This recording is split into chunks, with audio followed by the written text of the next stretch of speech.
পাতিলে ঢেলে নিয়েছি। এবার আমি আলু দিয়ে দেব। এখন আমি চটপটিটা রান্না করব, সিদ্ধ করে তারপর রান্না করব। কীভাবে রান্না করি আপনার সঙ্গে থাকুন। এক চামচ বিট লবণ, এক চামচ একটু বেশি দিলাম, সামান্য টক করে আমাদের সঙ্গে থাকবেন। আজকের মতো বিদায় নিলাম, টাটা। আসসালামু আলাইকুম। আপনারা সবাই কেমন আছেন? আলহামদুলিল্লাহ আমরা সবাই ভালো আছি। আজকে একটি রেসিপি নিয়ে চলে আসলাম। আজকে বানাবো চটপটি। আমি কিভাবে চটপটি বানাই আপনারা দেখতে থাকুন। এখন আমি চটপটির বুটগুলো সিদ্ধ করে নেব। আমি প্রেসার কুকারে সিদ্ধ করে তারপর রান্না করব। কীভাবে রান্না করি আপনারা সঙ্গে থাকুন। আমি এবার চটপটির জন্য টক বানিয়ে ফেলবো। আমি এখানে আগে থেকে তেঁতুল ভিজে রেখেছিলাম।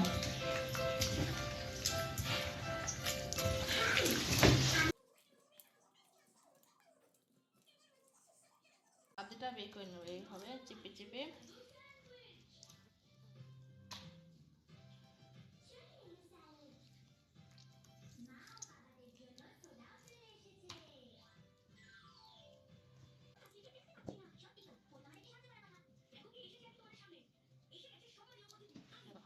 আমি তেঁতুলের ভেতরে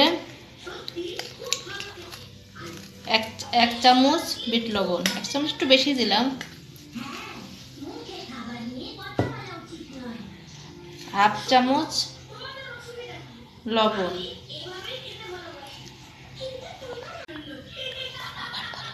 চটপটি মশলা এক চামচ, হাফ চামচ ভাজা জিরা গুঁড়া, হাফ চামচ চিলি ফ্লেক্স, আর 2টা কাঁচামরিচ ডলে আমি দিয়ে দিলাম।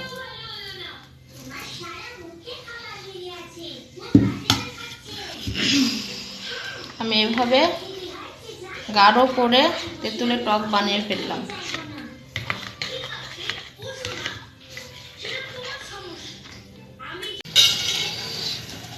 আমি প্রেসার কুকারে সিদ্ধ করে নিয়েছিলাম। এবার আমি পাতিলে ঢেলে নিয়েছি। এবার আমি আলু দিয়ে দেবো এভাবে আধা ভাঙা করে। আমি 3টা আলু নিয়েছি। আপনারা বেশিও নিতে পারেন, কমও নিতে পারেন।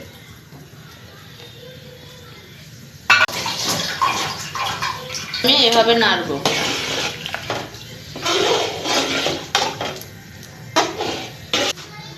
আমি 1 চা চামচ মতন লবণ দিয়ে দিলাম, একটা কাঁচামরিচ দিয়ে দিলাম। আমি 1 চামচের মতন চিলি ফ্লেক্স দিয়ে দিলাম। আমি এবার বলক ফোটা পর্যন্ত নাড়ব।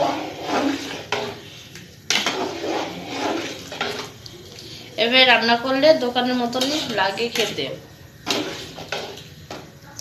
আপনার যদি ভিডিওটা ভালো লাগে তাহলে লাইক, শেয়ার, কমেন্ট এবং সাবস্ক্রাইব করে আমাদের পাশে থাকবেন। এই যে আমার চটপটিটা হয়ে গেছে। আমি এবার নামিয়ে নেব।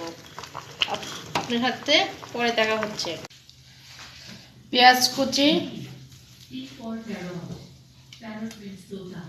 মরিচ কুচি, আদা কুচি, আর আমি একটু লেবু কুচি দিলাম, যার তরকারি ভালো লাগে।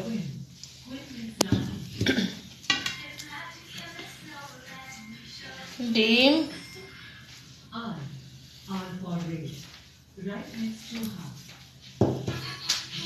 চটপটি মশলা,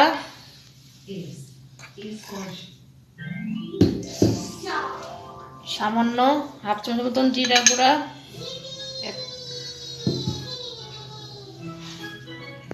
1 চামচ বিট লবণ, টক,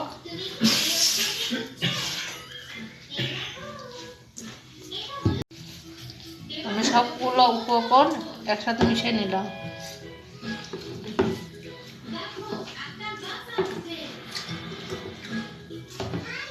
ধনে পাতা কুচি,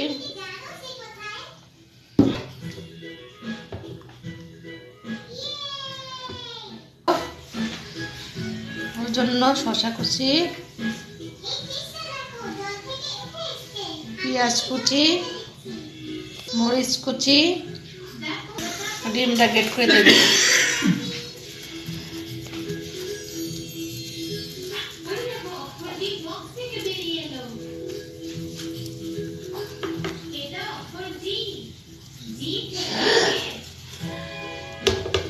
সামান্য টক, ধনে পাতা দিয়ে আমার চটপটি রেডি। আপনারা সবাই এইভাবে চটপটি বানিয়ে খাবেন বাসায়। আর ভিডিও যদি ভালো লাগে লাইক শেয়ার কমেন্ট করে আমাদের সঙ্গে থাকবেন। আজকের মতো বিদায় নিলাম, টাটা।